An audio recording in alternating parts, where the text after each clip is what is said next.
Bonjour à tous, bienvenue sur le nouveau podcast Football Calédonie. Dans ce podcast, nous traiterons de l'actualité du football calédonien, bien entendu. Et dans ce premier épisode, nous reviendrons sur l'actualité de la sélection qui se prépare pour les éliminatoires de la zone Océanie pour la Coupe du Monde FIFA 2022 qui se disputera en fin d'année au Qatar. Nous aborderons aussi le calendrier qui est sorti pour l'année 2022, qui a été révélé par la Fédération calédonienne de football. Et nous parlerons aussi de la rénovation du stade Noumadali, le stade de la capitale à Nouméa, qui a fait l'actualité récemment. Donc Football Nouvelle-Calédonie, comme vous le savez sûrement, vous pouvez me suivre sur le blog footballnouvelle-calédonie.wordpress.com et je suis aussi disponible sur Facebook, Instagram et Twitter. Et ce podcast sortira notamment sur la chaîne YouTube et sur Spotify entre autres. Donc merci à tous qui suivaient l'actualité du football calédonien sur le blog et sur les différents réseaux sociaux, et j'espère que vous serez de plus en plus nombreux et que vous apprécierez ce podcast qui reviendra assez régulièrement pour traiter de l'actualité du football calédonien. Donc comme je le disais en introduction, l'équipe de Nouvelle-Calédonie, la sélection, se prépare actuellement pour débuter le tournoi de qualification au Mondial 2022 qui aura lieu en mars au Qatar. Et cette équipe a passé une semaine de stage dans le nord du pays, à Koné plus précisément, où elle a pu disputer de différentes oppositions amicales, où chaque joueur a pu avoir du temps de jeu, et le nouveau sélectionneur Dominique Wachalier a pu affiner son groupe. Donc il y a une quarantaine de joueurs qui sont encore en partance pour le Qatar, et il y aura une liste finale de 23 qui partiront donc à Doha pour disputer ces rencontres de qualification. Donc le but de cette phase de qualification, c'est de décrocher évidemment cette place de barrage pour y affronter l'équipe qui terminera 4e de la zone CONCACAF. Donc cette semaine qui s'est déroulée donc du 24 au 30 janvier a permis à 37 joueurs, accompagnés d'une liste complémentaire de 7 joueurs, de participer à ce stage qui s'est déroulé au stade Yoshida, où évolue la JS Bako en temps normal. Les joueurs étrangers n'étaient pas tous là, notamment ceux qui évoluent en métropole. Georges Gopé Fenepej était à Concarneau, César Zéoula, Joris Quénon à Cognac et Abiezer Geno à Grenoble. Mais nous avons eu la chance de voir revenir le gardien Jean-Gilles Namouko qui évolue plus précisément au Luxembourg, qui a pu assister à ce stage, participer. Donc le sélectionneur Dominique Wachalier a pu commenter aussi ce stage qui s'est globalement bien déroulé. Donc je cite, c'était pour donc suivre les comportements, les déplacements sur le terrain, voir si les joueurs étaient prêts, et avec leur expérience, si les nouveaux joueurs qui étaient absents, donc qui évoluent en métropole, ne mettront pas 3 semaines à comprendre le projet de jeu. Les joueurs locaux, quant à eux, se mettent minables, et la sélection se fera au mérite, peu importe le statut. Donc l'objectif était d'approfondir le travail mis en place, les détails, la logique de jeu, et avoir les garçons ensemble, observer comment ils réagissent dans la vie commune, a-t-il commenté. C'est un groupe solidaire qui se respecte avec le même état d'esprit, tout le monde est concerné. Certains tirent d'autres joueurs vers le haut, les jeunes poussent les anciens à se dépasser, donc c'est une dynamique croissante, a conclu l'ancien sélectionneur de l'équipe U17.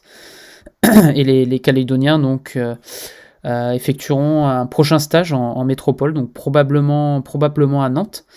Et donc le sélectionneur Dominique Wachalier a poursuivi. La concurrence est là, certains ont plus de mal à la gérer, mais c'est au staff de dédramatiser la chose pour qu'ils puissent se donner à fond.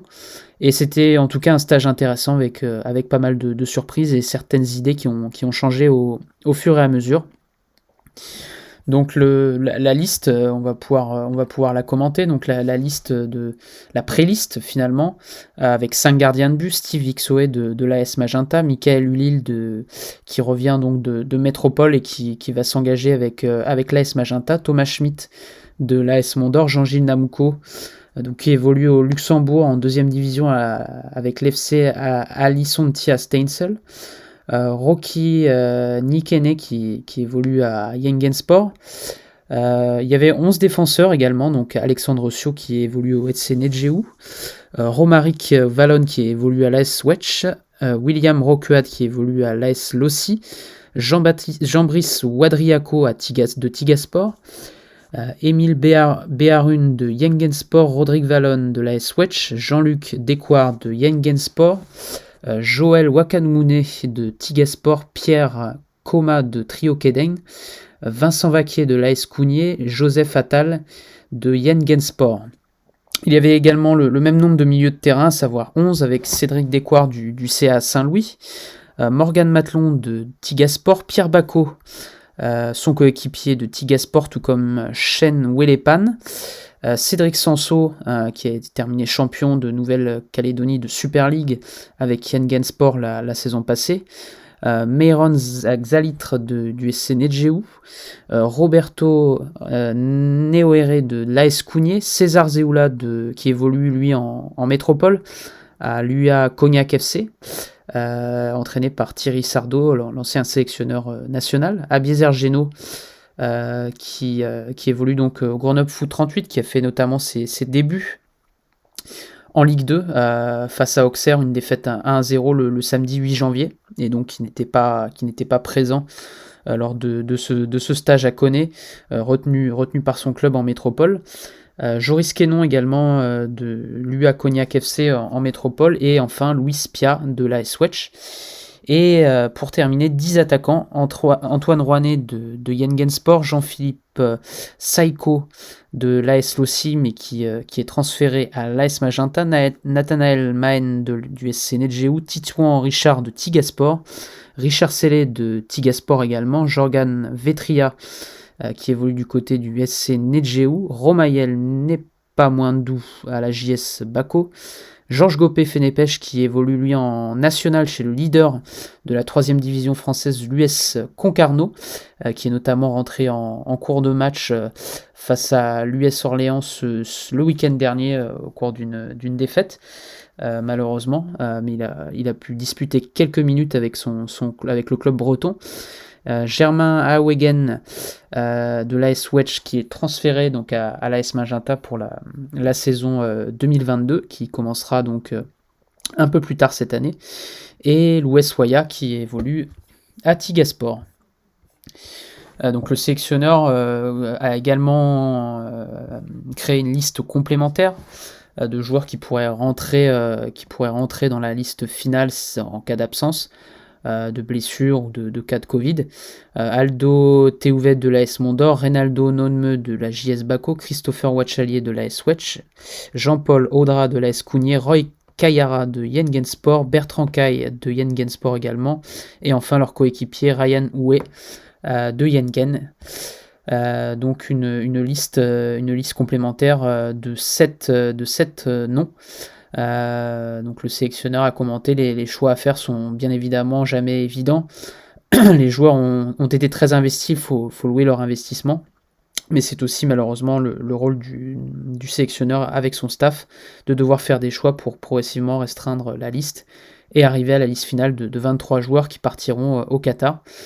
Ils sont 37 sur la liste aujourd'hui, mais il y a aussi une liste complémentaire, donc rien n'est fermé bien évidemment.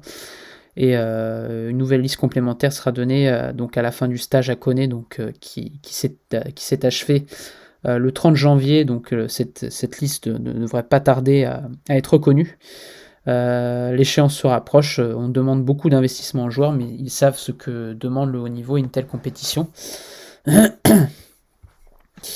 Donc pour aller plus loin, donc après ce stage à Koné, comme je le disais précédemment, il y aura un stage probablement à Nantes, mais vraisemblablement quoi qu'il arrive en métropole. Et donc la compétition commencera le 18 mars 2022 pour la Nouvelle-Calédonie, qui sera dans le groupe B. Le groupe B composé de la Papouasie-Nouvelle-Guinée, de la Nouvelle-Zélande et de Fidji également.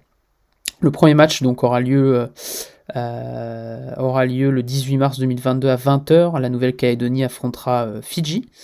Le deuxième match aura lieu le 21 mars 2022 à 17h cette fois-ci face à la Papouasie-Nouvelle-Guinée. Et le troisième match face au grand favori de ce tournoi de qualification Océanie, la Nouvelle-Zélande, le 24 mars 2022 à 20h. Les trois matchs auront lieu au Qatar Sports Club Stadium. Donc il y a donc deux groupes. Le groupe A sera composé des îles Cook, qui devaient jouer un match d'accession, on va dire, face à Tonga, mais Tonga a dû déclarer forfait pour ce tournoi de qualification. Donc le Cook Island est directement qualifié pour la phase de groupe et affrontera dans son groupe donc les îles Salomon, Tahiti et Vanuatu. Donc les deux premiers de chaque groupe seront qualifiés pour les demi-finales. Avant une finale qui décidera de la nation barragiste qui affrontera donc la quatrième au classement de la zone CONCACAF, qui se déroule également actuellement avec notamment les États-Unis, le Mexique, le Costa Rica, le Panama, la Jamaïque, Salvador aussi. Donc nous verrons bien quelle équipe sortira aussi de cette zone et affrontera le grand vainqueur de la zone Océanie. Donc des matchs qui se disputeront au Qatar à Doha du 14 au 30 mars. Donc les demi-finales auront lieu le 27 mars 2022 à 17h et 20h30 et la grande finale le 30 mars 2022 à 20h. Les demi-finales auront lieu au Al Arabi Stadium. Donc c'est à peu près tout pour ce qui concerne l'équipe nationale. Donc on va passer maintenant au calendrier général de la saison qui a été publié. Donc compte tenu, comme on vient d'en parler, de la prochaine participation de la sélection A de la Nouvelle-Calédonie aux qualifications FC à la Coupe du Monde de la FIFA, la fédération a créé une coupe d'ouverture fédérale qui débutera le 12 février et qui comprendra 8 tours, avec un 8e et dernier tour qui est prévu le samedi 2 avril. Et on enchaînera directement à partir du samedi 9 avril sur la Super League, dont le tenant du titre, après la saison arrêtée à cause du Covid et des restrictions, étant Yen Sport, qui avait terminé devant le SNGU. Et donc cette saison qui débutera le samedi 9 avril et qui s'achèvera par une 22e journée programmée le samedi 26 novembre. Donc la sélection A prendra part à la coupe d'ouverture jusqu'au début du mois de mars et s'envolera pour le Qatar ensuite pour y disputer les éliminatoires de la Coupe du Monde, et la Coupe de Calédonie interviendra plus tard avec les huitièmes de finale fin août et la finale qui se disputera le samedi 8 octobre. Donc le calendrier qui est disponible bien sûr sur le site de la Fédération calédonienne de football, fedcalfoot.com. Voilà, c'est à peu près tout pour le football local. On a également le site Foot NC qui nous apprend qu'il y avait 15 nouvelles recrues qui sont arrivées aujourd'hui à l'AS Magenta. L'AS Magenta qui a changé d'entraîneur. Monsieur Moison qui est parti et qui a laissé place à Pierre Wajoka, l'ancien entraîneur de Tigasport, qui rejoint donc les Canaries où il a gagné de nombreux trophées en tant que joueur et en tant qu'adjoint à la Moisan aussi. Et aujourd'hui, ce sont pas moins de 15 joueurs qui ont été annoncés. Donc de nombreux joueurs, donc la liste est longue, mais c'est une vraie revue d'effectifs qui intervient à l'AS Magenta après une saison dernière assez décevante, terminée à la 9e place sur 13 équipes, bien loin des sommets auxquels sont habitués le club de la capitale. Donc les nouveaux joueurs sont les suivants. Donc on a, comme le rappelle Foot NC, donc Jean-Philippe Seiko et William Rockwad qui arrivent en provenance de l'AS Lossy. Germain Aewegen et Rodrigue Vallon qui arrivent en provenance de l'AS Wetzch, Jean-Claude Géouane qui arrive en provenance d'Horizon Sport, Geno transfuge de l'Étoile de Banutre, Adrien Kella et Gaël Bolo qui nous arrivent de Doumbéa, du FC Doumbéa, Jean-Brice Wadriako, Jean-Christ Fajoka, Charles Waimadra et Benjamin Bernard Hervé, 4 joueurs qui suivent leur ex-coach en provenance de Tigasport. Quentin Lema qui arrive de Métropole du FC Plérin Foot. Michael Ulil, le gardien de but qui arrive lui aussi de Métropole en provenance du SC Abbeville dans la Somme. Et Kamel Hadj Mohamed Dawadji qui arrive de Salon Bel Air Foot, donc lui aussi en métropole, ce qui fait un bon nombre d'arrivées pour le club de la capitale qui espère donc avec l'arrivée de Pierre Wajoka à sa tête et notamment 5 joueurs de retour au club, espère retrouver donc les sommets de la Super League et pourquoi pas jouer à nouveau le titre dès 2022. Donc on suivra ça bien sûr avec le début de la saison en avril et la coupe d'ouverture dans quelques semaines. Et pour terminer, une info qui nous est parvenue donc dans la presse locale et nouvelle-calédonienne. Donc c'est la rénovation du stade Noumadali pour 500 millions de francs qui vont être ajoutés au contrat de développement 2020-2022. Donc le stade de Magenta qui avait été inauguré en 1966 puis renommé Noumadali en 1992. Était compris dans un grand projet de développement Nouvelle-Calédonie État en 2020 avec un budget assez conséquent d'1,6 milliard de francs. Et donc le Covid avait mis donc la rénovation du stade en attente avec une priorisation des financements en 2020 avec le début de la crise sanitaire, l'arrêt de nombreux chantiers. Et 2021 avec une certaine instabilité politique n'a pas permis de redémarrer le projet. Donc l'avancement du projet a dû être réduit. Et donc du fait que Magenta soit un quartier très dense et très jeune, le projet de stade va revoir le jour avec dans un prochain contrat de développement et donc un lancement des travaux qui interviendrait ensuite. Car le projet donc est emblématique pour ce stade qui avait été inauguré à l'occasion de la cérémonie d'ouverture des deuxièmes Jeux du Pacifique le 8 décembre 1966 et renommé Noumadali en 1992 après la disparition du sportif. Voilà, c'est à peu près tout donc pour l'actualité du football local. Merci de nous avoir écoutés et d'être resté jusqu'au bout du podcast. J'espère que vous avez apprécié, que vous continuerez à nous écouter lors des prochaines émissions. N'hésitez pas à commenter et à réagir sur les différents posts sur les réseaux sociaux, sur le blog également, à nous faire part de vos retours. Nous tentons donc avec Football Nouvelle-Calédonie de suivre au mieux l'actualité du football local et de vous partager donc les dernières infos fraîches en provenance de Nouvelle-Calédonie. Merci pour votre écoute et à la prochaine. Bonne journée, bonne soirée.